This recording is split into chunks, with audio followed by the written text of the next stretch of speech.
Think about it. You're just a fake parent. I was speechless.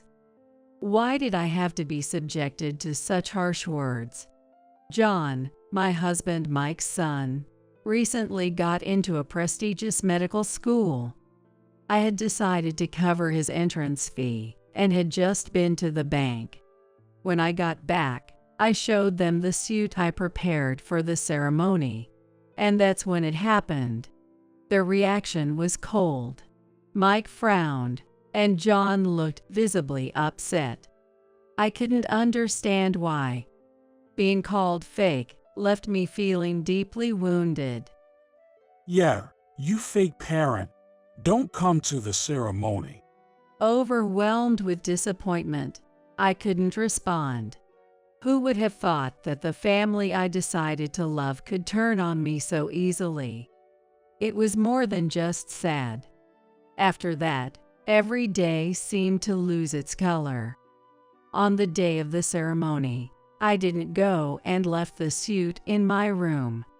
Just then, my cell phone rang. It was Mike. Hey, what's this all about, you liar? He yelled furiously, like a man on fire. The truth, unknown even to myself, was soon to be revealed by the person next to me.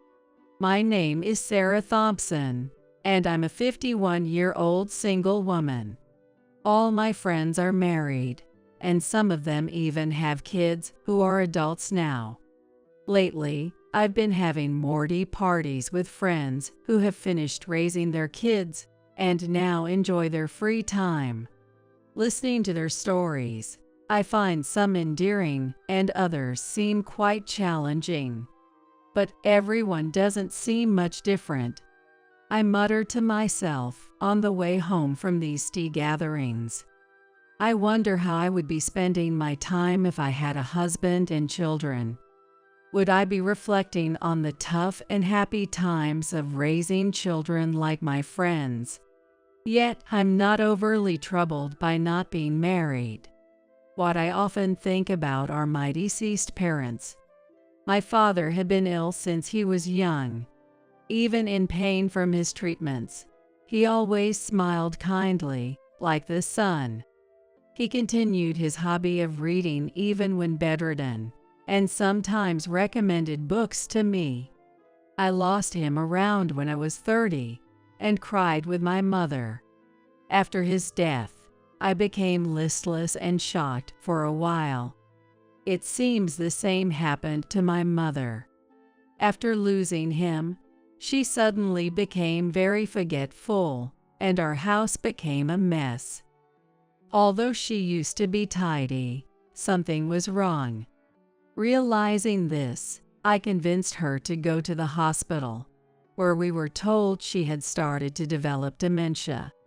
Living alone, I immediately moved back to my childhood home to care for her. Since then, I spent my time caring for my mother and facing her dementia. She would start looking for the trash I had thrown out. Despite no one visiting, she would insist someone had come and frequently opened the front door. Eventually, she even acted sadly, claiming that a cat we never owned had died. My mother and I spent a tumultuous 20 years in a haze of confusion. Recently, I lost her too. Amid the loss, I finished her funeral and started organizing her belongings. It's not something that ends in a day or two.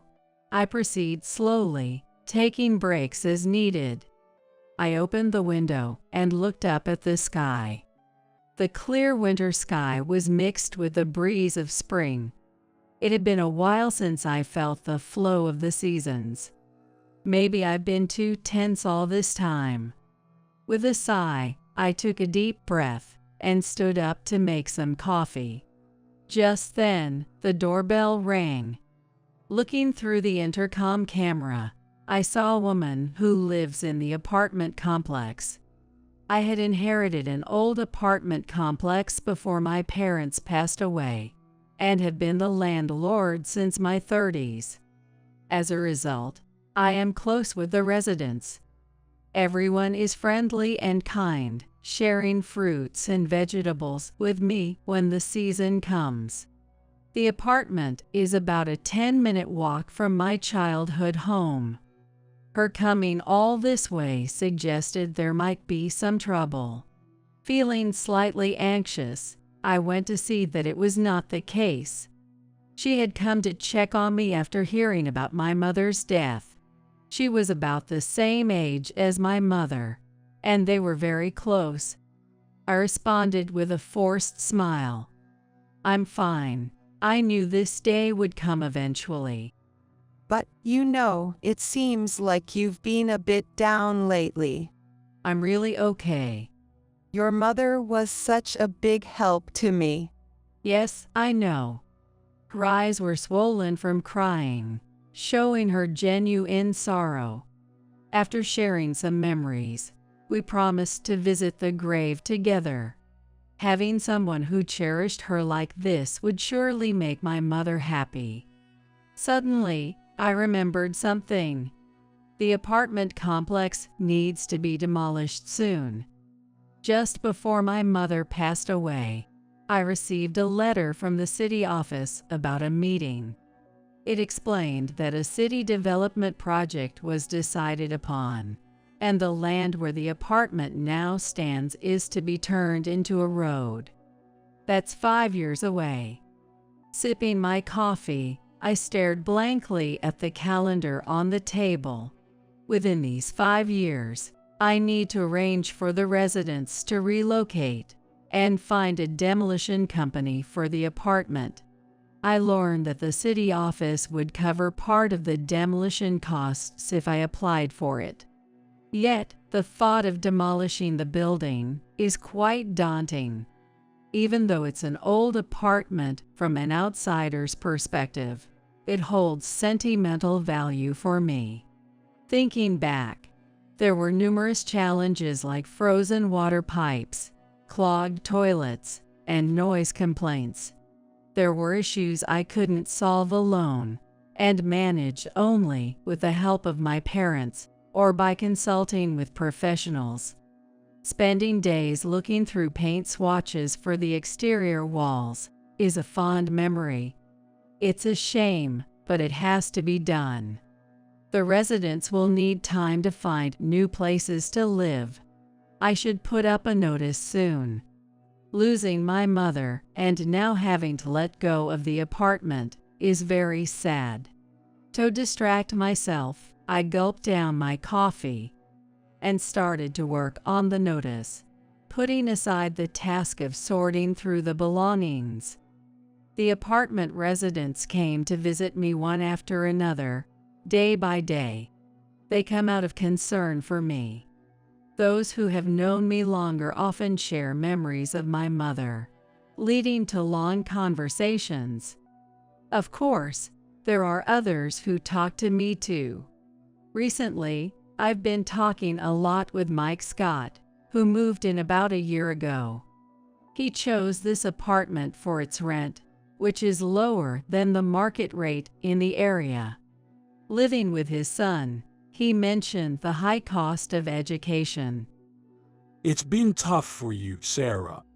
Well, it can't be helped. My mother must be smiling down from heaven now. You're strong. I lost my wife a few years ago, and it was hard to recover. Oh, really? Yes. She had a serious illness, a complicated one. Was she hospitalized? She wasn't, but I took care of her at home. It must have been tough, especially with a son to take care of. Taking care of my wife and replacing her in cooking and attending school meetings for our son was hard. His hearty laughter gave no hint of such difficulties. Perhaps that's part of his charm. Moreover, his stories are always interesting and bring me joy. Talking with Mike, the sadness of losing my mother and the need to demolish the apartment seemed to vanish. Gradually, I realized I was drawn to him. Even while shopping, I found myself wondering what Mike's favorite dishes were. Oh my, what am I thinking?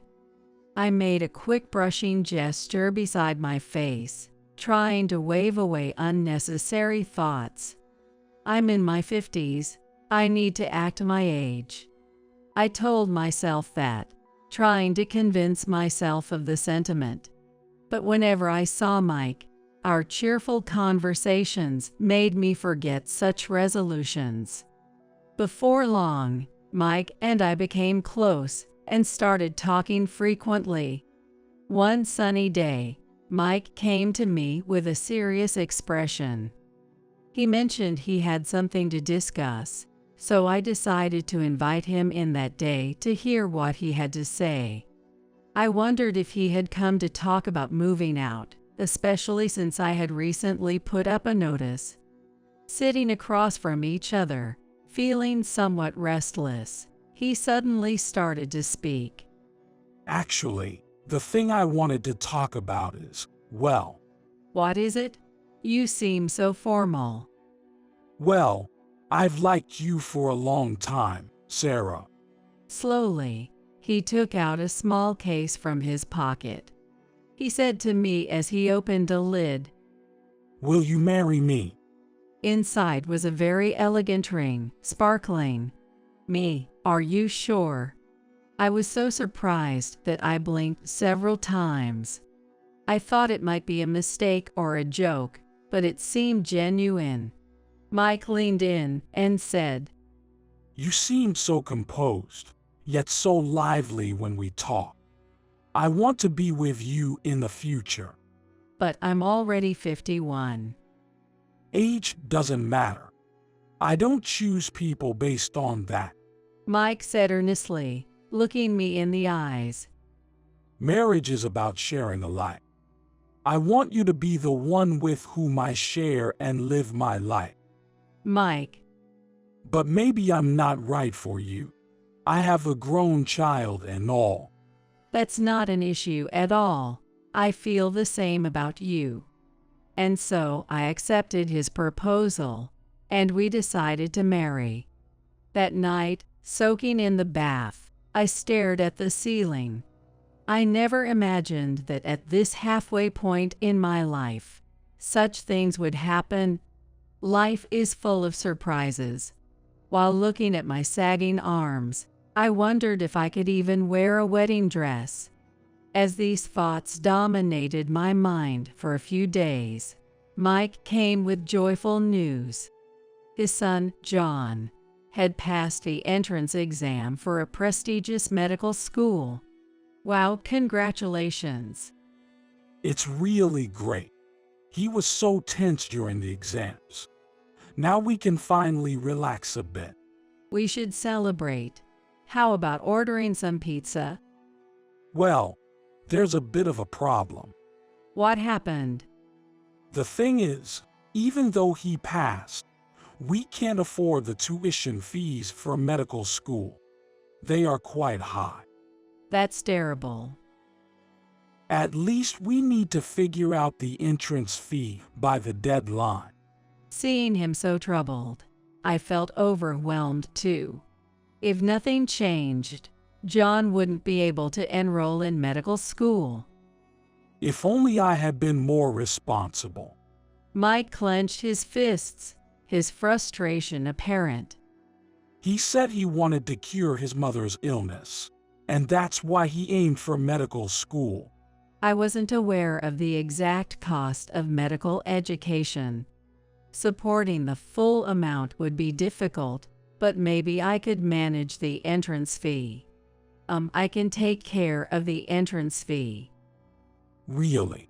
Immediately, his face brightened. Yes, after all, we're family now, aren't we? Thank you. Thanks to you, John can become a fine doctor. Please don't cry. Let's support John together.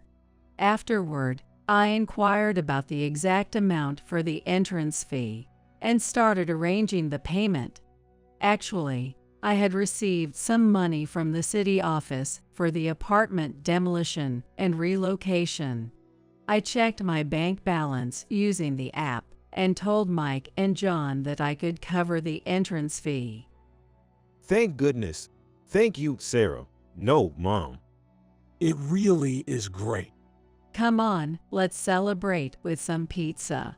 Congratulations on passing, John. That looks delicious. Let's eat. We reached for the pizza one after another, quickly clearing the plate.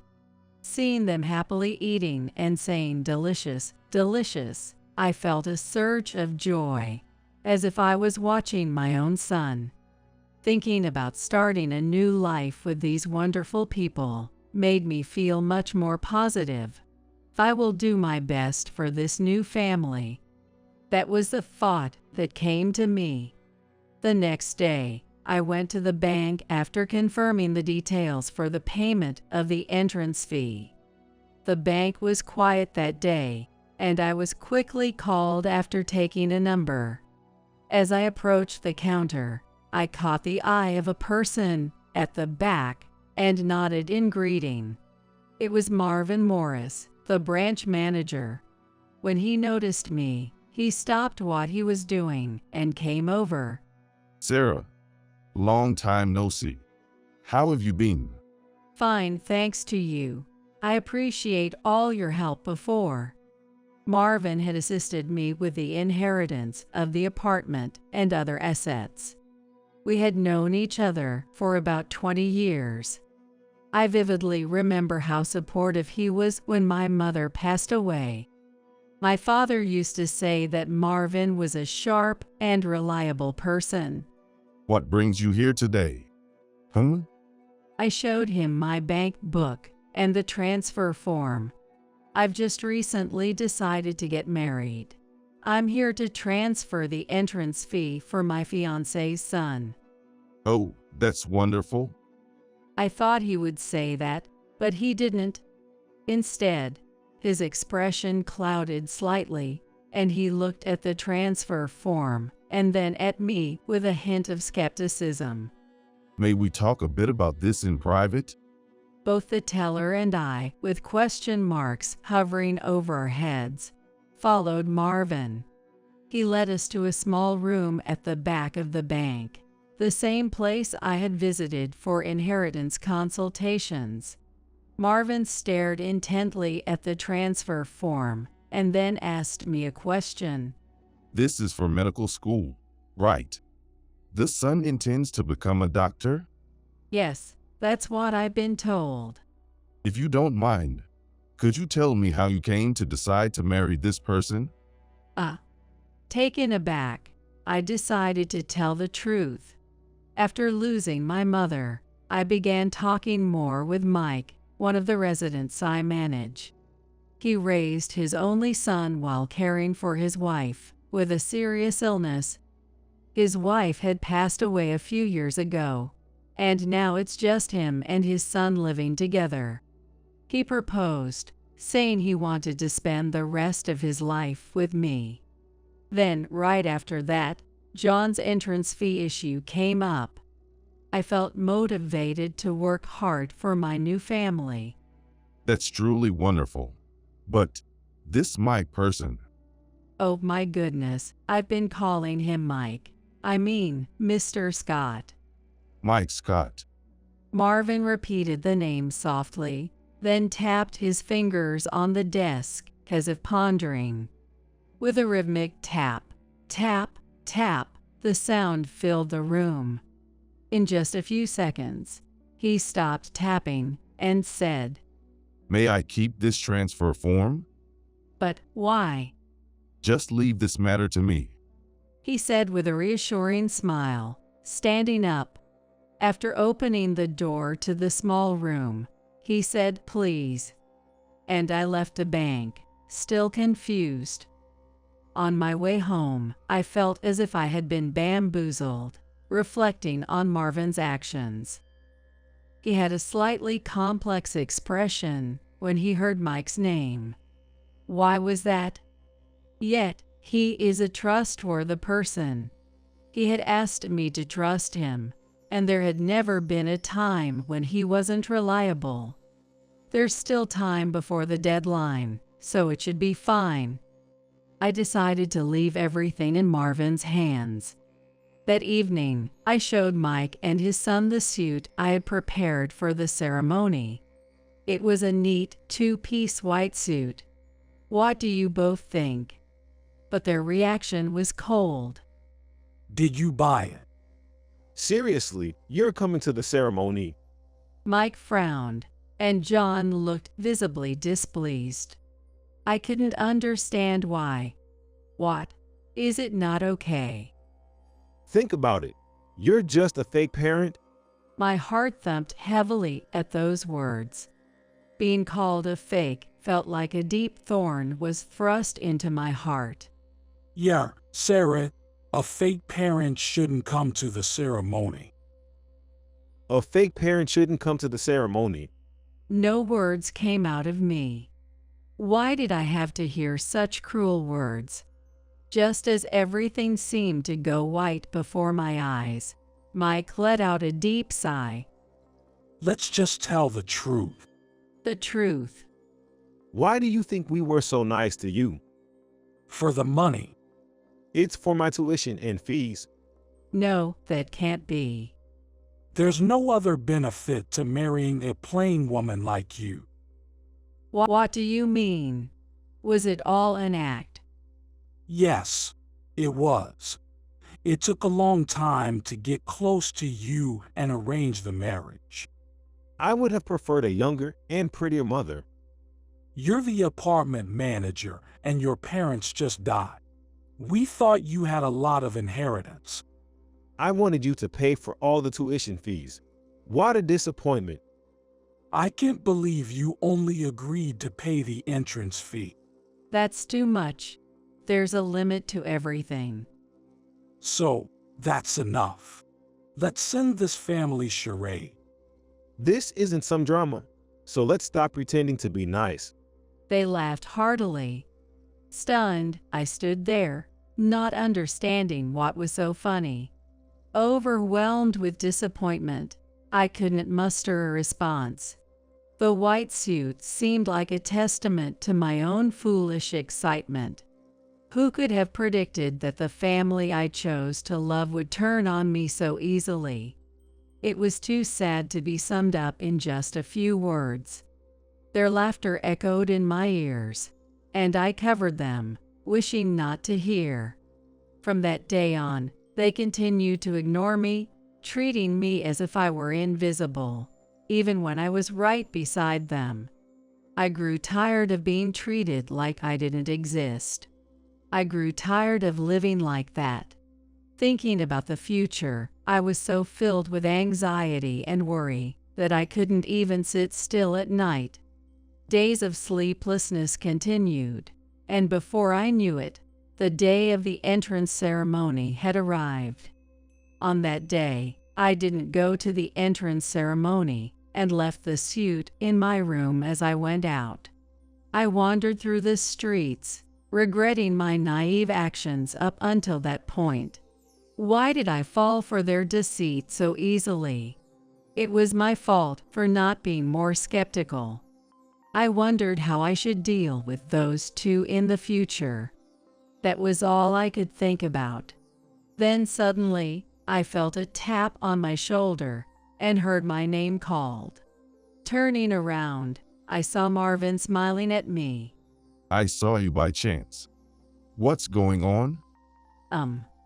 I couldn't possibly confess that I had been deceived by my fiancé and his son. So I awkwardly averted my eyes.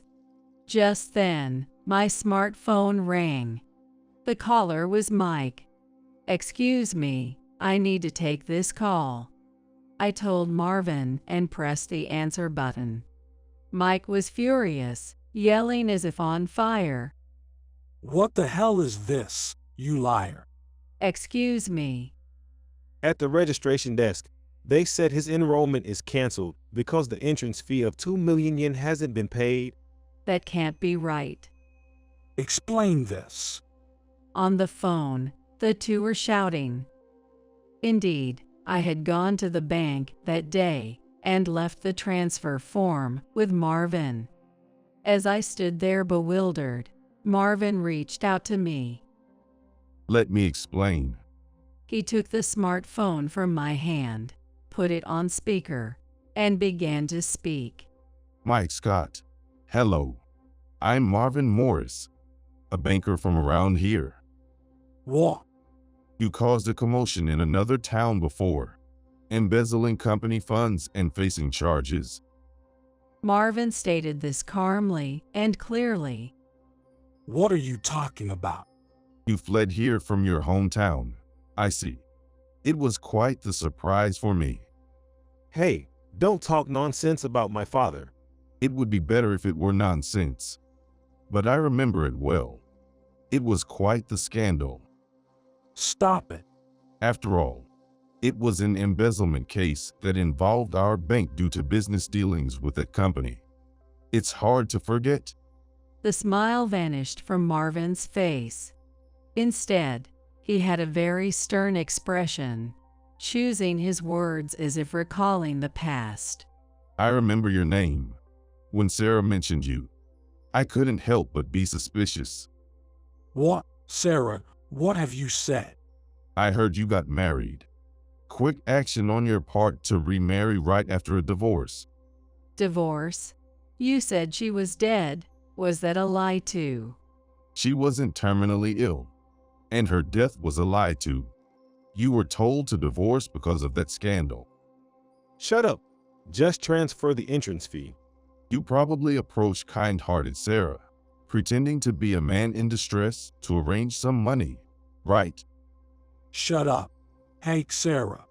Don't listen to him. He's lying. No, Mike. It's you who's lying. The day I went to the bank, I realized I had forgotten something on my way home and returned to the bank. That's when I ran into Marvin. He expressed concern about something regarding Mike and asked me to wait a bit before proceeding with the transfer. Trusting Marvin and knowing there was time until the payment deadline, I left the money in the account. By mentioning my bank visit, they mistakenly assumed I had transferred the entrance fee. But I never said I had done it. That night, after showing the suit, I discovered their true nature and intentions. Then I understood the true intention behind Marvin's request to wait with the transfer. I was on my way to the bank to confirm it today. Meeting him in the middle of the city was unexpected, but everything made sense after hearing the whole story. I kept asking you two to talk to me. What's this all of a sudden? But you both ignored me, so you didn't know I hadn't transferred the money. Silence fell on the other end of the phone. Faced with the truth from both Marvin and me, they were left speechless. Seconds later, the call ended abruptly, leaving only the sound of the bustling street around me. Soon after, Mike and I quickly proceeded with the divorce. He probably decided to cut ties after realizing everything was exposed, including my financial situation. I never thought the laughing figure of him was just an illusion. He and John left my apartment and this town as if fleeing. John had a history of misconduct in high school, causing frequent troubles. But his academic performance was good, so it seems the teachers overlooked it.